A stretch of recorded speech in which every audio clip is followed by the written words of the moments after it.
Hello, welcome to True Crime and Java Chat. This is Kelly, and I have decided to change the name of the podcast. The reason is because I think it would be better for somebody randomly searching for true crime podcasts. It might be easier if my name was not the first name. And the reason I did that to begin with is because there was no other name like it, and I don't like to have the same name as a podcast as somebody else. I have not checked to see if this new name was the same as someone else's. I don't know if it is with the word chat in there. It might not be. That's another reason for the word chat, because it's different. Of course, I could have put talk, I guess, but and Java talk. But anyway, welcome. It is Tuesday. Wow, July 29th. And this is going to be up early for my Patreon and Spotify Premium subscribers. And then it'll drop Friday, August 1st for you guys. Now, I was drinking. I just got finished with a Java Mama Mind Sweeper, which is very good for clarity, memory, and it is very good to start your day with it. I had been drinking it all day, but it was on ice. I made it into our cold brew. It's not a cold brew coffee that's not sold that way, but you can make it into a cold brew. And so I did that. And man, it lasted all day in my tumbler with my ice. It was so refreshing. It's a very, very good coffee for mental clarity. So today, I've got a case. I have heard about this case. And then I had to question if I've done it, and I haven't. Because sometimes I'm all worried that I'm going to do a case that I've already done, because I got so many on there now, which is awesome. So we are going to be talking about John and Carolyn Tarwacki. And my sources are the show on ID called Murder Comes to Town, leaderpub.com, WSBT.com, abc57.com, and I don't know how to say this, herbalpalladium.com. I'm pretty sure that's not how you say it. It's herbal and then PALLADIUM.com. So those are my sources. Now, I did look up on Find a Grave, and the township was different than what it said on what I found in one of my sources. It wasn't Murder Comes to Town, but it was one of the other sources. It said it was Howard Township, and it's Niles, Michigan is where this happens. And it was called something else on Find a Grave. So I'm not sure exactly what's right. I would think the source of the news, one of the news websites, I think it was. And it could have been the herbal one that I looked up. But this is Niles, Michigan is where we're going today. Now, John and Carolyn were married 3 years. Carolyn was a music teacher. So they were only married 3 years. So they got married pretty well into their late 30s. Carolyn was a music teacher and worked for the Quinlan and Fabish, Fabish company that supplied the music instruments for the high school and other schools. I'm not sure if it was just the high school, but she worked for this company. It was actually like a store, and she met John Tarwacki when he started working at the music store. He was also he was actually a musician and also a music teacher. And he got, so they were both working for the company and as music teachers, at least from one of the sources that I found that said this. He was from South Bend, Indiana. And when I looked on the map, South Bend, Indiana is exactly south, like in a straight line from Niles, Michigan. Because South Bend, Indiana is like the top of Indiana toward the north, and then Niles, Michigan is toward the south. And it's like a direct line straight to Niles. So he is from South Bend, and he had 3 adult kids from past marriages. they were very involved in this small town community of Niles. They actually played Mr. and Mrs. Santa Claus at parties. They went to local they just had a lot of fun. This is a place where it's very safe to raise kids. There's a local apple festival that they have. That actually sounds awesome to me because I've been up to Wisconsin and oh my gosh, I love in the fall. It's amazing. And parades, local parades they'd have, and the Tarwackis were involved in all this. I mean, they were just well known in the neighborhood and very well liked. Carolyn was known to give you the shirt off her back. Her 16-year-old nephew, Keelan was his name. He was living with the couple for about a year. He had trouble living with his stepfather, so Carolyn helped take him in, and he attended Niles High School. The couple didn't make it to work or a business meeting they were supposed to on the day of February 5th, 2010. So someone went to their home and found them. He found them and then called police. They were getting ready for work that morning when they were horribly murdered. They were both shot, beaten, and stabbed. A .32 revolver was the gun they were shot with, and there was no sign of forced entry. They had a dog, a 200-pound Mastiff. His name was Wrigley, and Wrigley was actually in the bathroom unharmed. So investigators were thinking, boy, this has got to be somebody they knew. There's no forced entry. The dog doesn't seem to be aggressive. It's almost like the dog knew the person. And at least this is what they were thinking. But this is the weird thing. Nothing was taken. They had a computer. They had cash money laying around. Nothing was taken that they found. It was very, very bizarre. It's like it made no sense. Very senseless act. So they did find that they had a butcher block on the kitchen counter, and one of the knives was missing from it. There were footprints in the snow. They entered and left out the back door at the rear of the house. They did find one long strand of brown hair, and there were blood drops. And these were found on the footprints, in the area of the footprints. And the footprints led to a road and then stopped. And that's what they believed, that there was a car waiting by the road, whether it was a getaway car or the killer's car. No murder weapons were found. They never found the missing knife, the gun. No murder weapons were found. Police went to the high school for Keelan because they wanted to question him first, since he was the other person living in the home. And they went to his school and searched his locker. Then they took him to the station to question him. And there's footage on this episode. It's in season 3 of Murder Comes to Town. And he was horribly upset when they told him. Must have told him at the station.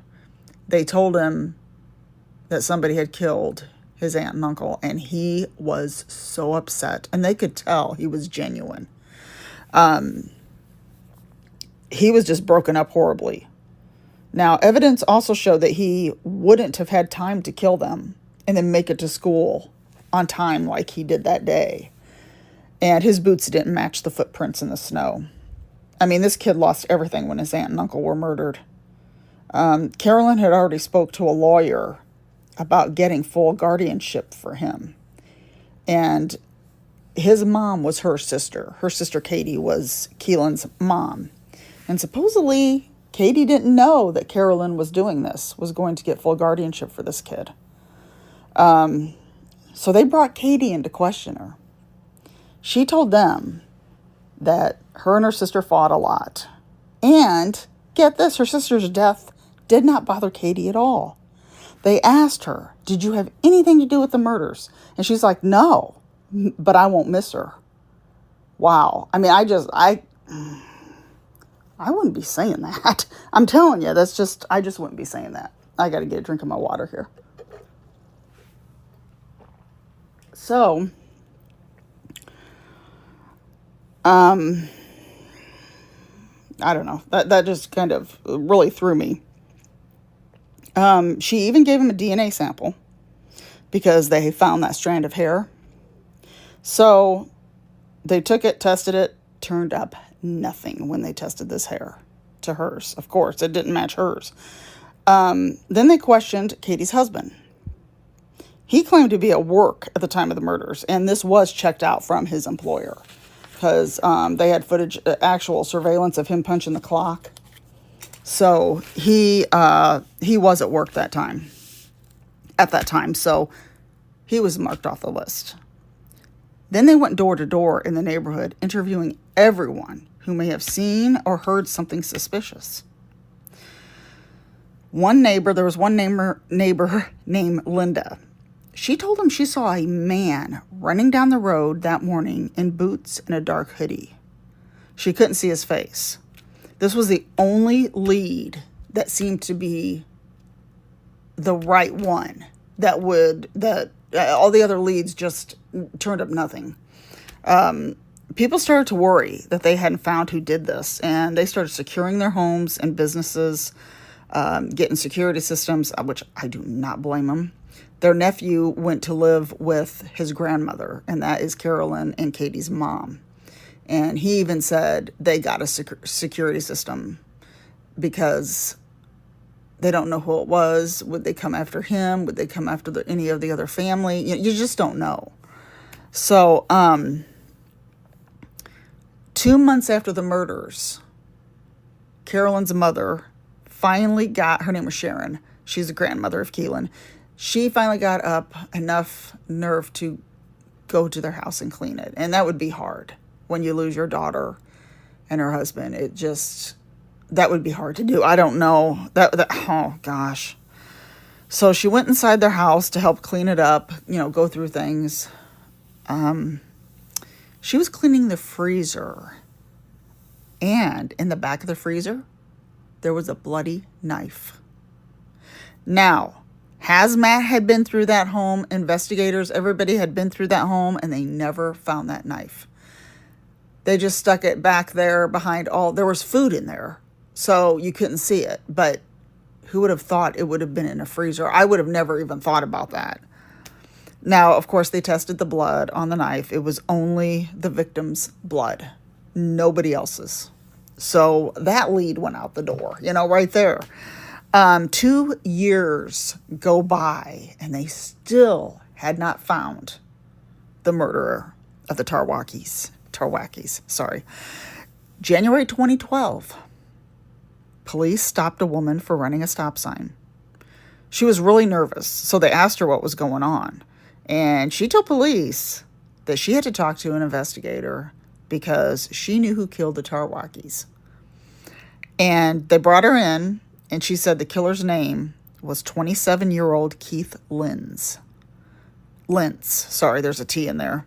Now, they went to Keith's home. Now, he's 27 years old, but he lived with his mom and his half-brother. And they went, when they were going door to door, they went there and interviewed him. And they said they didn't hear anything. They were all asleep. So, when they interviewed them right after the murder 2 years before, well, he would have been 25 then, but it didn't turn up anything because they said they were all sleeping, and the mother verified it, that they were there sleeping. Well, this woman that they pulled over told them that Keith had a gun that night after he went to go see her.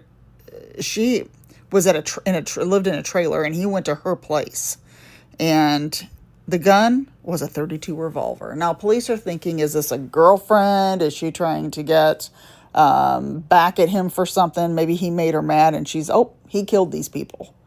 That was what they were. They had to make sure that this was right, because if this is somebody trying to get back at an ex-boyfriend, I never did find out, though, if they were boyfriend and girlfriend. I'm thinking there had to have been, and I'm kind of surprised that she kept this quiet for 2 years. I don't think I could have done that. There's no way I could have done that.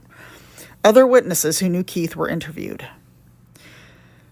Many of them were told the police that he was into meth and he needed money to get more drugs. Now, again, when the Tarwackis were murdered, there was nothing taken, which, again, makes no sense. If he needs money for drugs, it still doesn't make any sense to me. But, so these people that were interviewed, some of them were in other states. They knew of him. They were in other states. These people didn't know each other. I mean, there were all kinds of people they interviewed, and they all said that he was into meth. Keith said he did not know the people, and he was not there that morning. So he did not know the couple that was murdered. So his shoe size was a match for the prints. Now, he was already in jail for a DWI, so they put an informant, another prisoner, inside his cell to try and get him to admit he did it. Now, this guy did not get anything special in return for this. So one night, Keith started crying, just muttering to himself, saying, "They didn't deserve to die." That was the quote that the informant said that Keith muttered one night when he was in bed. During trial, Keith's mother, Sherry, testified that he was innocent of the murders. Then later, she said she left her house that morning after she'd already told him, oh no, they were asleep. She verified that he was sleeping. Both boys were sleeping. Well, then she said, she left that morning and came back home, and it matched the time of the murders, which would have been, she said it was between 6:30 and 8 o'clock that she was gone. His brother, who lived in the house, also testified that Keith was home asleep. Then he said, he wasn't 100% sure that he was actually home asleep. He just thought he was in bed, I guess. So besides Linda, she was the one who told the police she saw the guy in the hoodie running down the road or walking down the road. Other witnesses claimed to see the same guy walking in that area. So other people verified that, yes, there was a guy in a dark hoodie walking or running down the road, walking down the road. So Keith didn't report to work at Walmart that morning either. So the jail cell informant testified in court. Plus, all the other evidence helped Keith Lent's guilty verdict. He was sentenced to life in prison without parole. He still claimed that he did not do it. But he was high on meth at the time, and there are people who say, who are related to the Tarwackis, and they said, well, try to give him the benefit of the doubt, because if he was on meth, maybe he don't remember what he did. Plus, nothing was taken. That's the strange thing to me. I mean, I have no idea how meth affects. I mean, I hear how meth affects people, but I don't know if you could just go in, kill somebody. Maybe he forgot to take the stuff. You know what I mean? Maybe that's what he did. I'm starting to think that maybe that was it. He killed the people, robbed them, and wow. Now, this is the thing. I never did get, I know I mentioned that he still lived at home, but I want to backtrack here. I think he went to the girl's trailer, the girl that knew he did it. She lived in the trailer, but he still lived at home with his mom. I was trying to understand that myself, because I'm like, okay, where does he live? But according to Murder Comes to Town, he did live in the home. And then one of my other sources also said that with his half-brother and his mother. Unless he kind of lived in both places. I don't know. I mean,